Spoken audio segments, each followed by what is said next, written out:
പുതിയൊരു വീഡിയോയിലേക്ക് എല്ലാ മാന്യ പ്രേക്ഷകർക്കും സ്വാഗതം. ഇന്ന് ഞാൻ നിങ്ങളുമായി പങ്കുവെക്കുന്ന ഡെയിലി അപ്ഡേറ്റ്സിലെ ആദ്യത്തെ അപ്ഡേറ്റ് ബ്രോക്ക് ലെസ്നറിനെ സംബന്ധിച്ചും രണ്ടാമത്തേത് ഇന്ന് കഴിഞ്ഞ സ്മാക്ഡൗൺ എപ്പിസോഡിലൂടെ റസൽമേനിയയിലേക്ക് കൺഫേം ചെയ്തിട്ടുള്ള പുതിയ ന്യൂസുകളെ സംബന്ധിച്ചുമാണ്. അപ്പോൾ നമുക്ക് അധികം ദീർഘിപ്പിക്കാതെ നേരെ വീഡിയോയിലോട്ട് തുടക്കാം. ഇന്ന് നടന്ന സ്മാക്ഡൗൺ എപ്പിസോഡിലൂടെ റസൽമേനിയയിലേക്ക് പുതിയ മത്സരങ്ങൾ കൺഫേം ചെയ്തതിനെ സംബന്ധിച്ചാണ് ആദ്യം പങ്കുവെക്കാനുള്ളത്.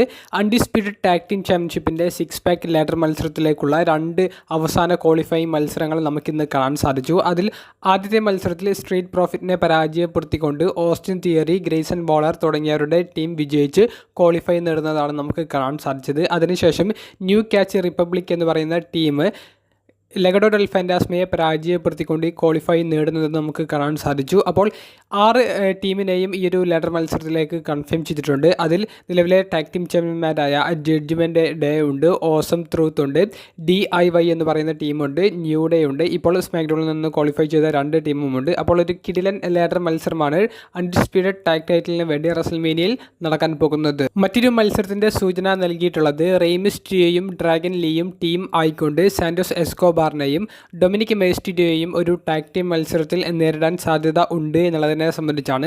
മത്സരം ഔദ്യോഗികമായി നിലവിൽ കൺഫേം ചെയ്തിട്ടില്ല. പക്ഷേ ഈ ഒരു ചലഞ്ച് റെയ്മിസ്റ്റിഡിയോ ഇന്നത്തെ സ്മാക്ഡൗണിലൂടെ അവർക്കെതിരെ പ്രഖ്യാപിക്കുന്നതാണ് നമുക്ക് കാണാൻ സാധിച്ചത്. അത് മിക്കവാറും ആക്സെപ്റ്റ് ചെയ്തുകൊണ്ട് മത്സരം ഒഫീഷ്യലി കൺഫേം ചെയ്യാനും സാധ്യതകളുണ്ട്. സ്മാക്ഡൗണിൽ നടന്ന ആ ഒരു ഫൈറ്റിൽ റെയ്മിസ്റ്റിഡിയോയുടെ LWO എന്ന് പറയുന്ന ആ ഒരു ടീമിനാണ് ആധിപത്യം ലഭിച്ചത്. ഡ്രാഗൻ ലീയെ LWO എന്ന് പറയുന്ന ഫാക്ഷനിലെ ഒരു പെർമനന്റ് മെമ്പറാക്കി റെയ്മിസ്റ്റിഡിയോ അനൗൺസ് ചെയ്യുന്നതും കേൾക്കാൻ സാധിച്ചു. ഇന്നത്തെ സ്മാക്ഡൗൺ എപ്പിസോഡിന്റെ മെയിൻ ഈവന്റിലൂടെ ഒരു കിടിലൻ 6 വുമൺ ടാഗ് ടീം മത്സരം റസൽമേനിയയിലേക്ക് കൺഫേം ചെയ്തിട്ടുണ്ട്. ഡാമേജ് കൺട്രോളിലെ നിലവിലെ വുമൺസ് ടാഗ് ടീം ചാമ്പ്യന്മാരായ കബൂക്കി വാരിയേഴ്സും ഡക്കോട്ട കായും ടീം ആയിക്കൊണ്ട് Jade Cargill, Bianca Belair, Naomi തുടങ്ങിയവരെ ഒരു 6 വുമൺ ടാഗ് ടീം മത്സരത്തിലാണ് നേരിടുന്നത്. സ്മാക്ഡൗണിൻ്റെ മെയിൻ ഇവൻറ്റിൽ ബിയാങ്ക ബെലേറും ഡക്കോട്ട കായും സിംഗിൾസ് മത്സരത്തിൽ ഏറ്റുമുട്ടുന്നു. മത്സരത്തിൽ ബിയാങ്ക വിജയിക്കുന്നു. അതിനുശേഷം ഡാമേജ് കൺട്രോൾ ടീം ബിയാങ്കയെ ആക്രമിക്കുന്നു. നയോമി സേവ് ചെയ്യാൻ വേണ്ടി ശ്രമിക്കുന്നുണ്ട്. പിന്നീട് ജേഡ് കാർഗിൽ വന്നിട്ടാണ് ബിയാങ്ക ബെലേറിനെയും നയോമിയെയും സേവ് ചെയ്യുന്നത്. സ്മാക്ഡൗണിന് ശേഷം നിക് ഓൾഡിസ് ആണ് മത്സരം ഒരു 6 വുമൺ ടാഗ് ടീം ആക്കിയിട്ട് റസൽമേനിയയിലേക്ക് കൺഫേം ചെയ്യുന്നത്.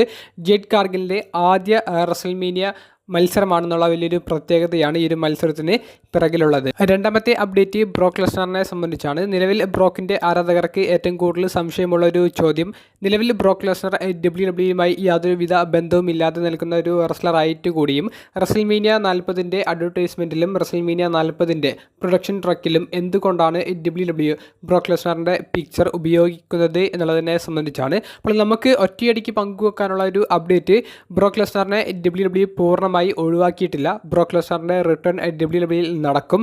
ബ്രോക്ക് ലെസ്നറിനെ അവർ പൂർണ്ണമായി ഒഴിവാക്കി എന്നുണ്ടെങ്കിൽ പ്രൊഡക്ഷൻ ട്രക്കിൽ നിന്ന് ബ്രോക്കിൻ്റെ ആ ഒരു പിക്ചർ അടക്കം അവർ എടുത്ത് കളഞ്ഞിരുന്നു. കൂടാതെ റോ എപ്പിസോഡിൻ്റെ മെയിൻ ഇവൻറ്റിൽ റോക്ക് ബ്രൂട്ടലായി കോഡി റോഡ്സിനെ എറീനയുടെ പുറത്ത് വെച്ച് ആക്രമിക്കുമ്പോൾ അവർ കറക്റ്റ് ബ്രോക്കിൻ്റെ ഒരു പിക്ചറൊന്നും കാണിക്കുന്നില്ലെങ്കിലും ബ്രോക്കിൻ്റെ പിക്ചറുള്ള ആ ഒരു പ്രൊഡക്ഷൻ ട്രക്ക് നമുക്ക് ആ ഒരു ഇമേജിൽ നിന്ന് വളരെ വ്യക്തമായി കാണാൻ സാധിക്കുന്നുണ്ട്. അപ്പോൾ അതിനർത്ഥം ബ്രോക്കുമായിട്ടുള്ള പ്രശ്നങ്ങളെല്ലാം അവസാനിച്ചു കൊണ്ടിരിക്കുന്നു, അല്ലെങ്കിൽ ബ്രോക്കിൻ്റെ ഒരു തിരിച്ചുവരവ് ഉടനെ കാണാൻ സാധിക്കുമെന്നാണ്. റസൽമേനിയയിൽ ബ്രോക്ക് ലെസ്നറിൻ്റെ ഒരു തിരിച്ചുവരവ് ഉണ്ടായിരിക്കില്ല, അത് 100% ഷുവറാണ്. റസൽമേനിയ കഴിഞ്ഞിട്ടുള്ള ഏതെങ്കിലും ഒരു ഇവൻറ്റിൽ ബ്രോക്കിൻ്റെ റിട്ടേൺ നമുക്ക് പ്രതീക്ഷിക്കാം. വീഡിയോ സംബന്ധിച്ചുള്ള നിങ്ങളുടെ അഭിപ്രായങ്ങൾ കമൻറ്റ് ബോക്സിൽ ഒന്ന് രേഖപ്പെടുത്തുക. അപ്പോൾ അടുത്തൊരു വീഡിയോയുമായി കാണുന്നത് വരെ ബൈ.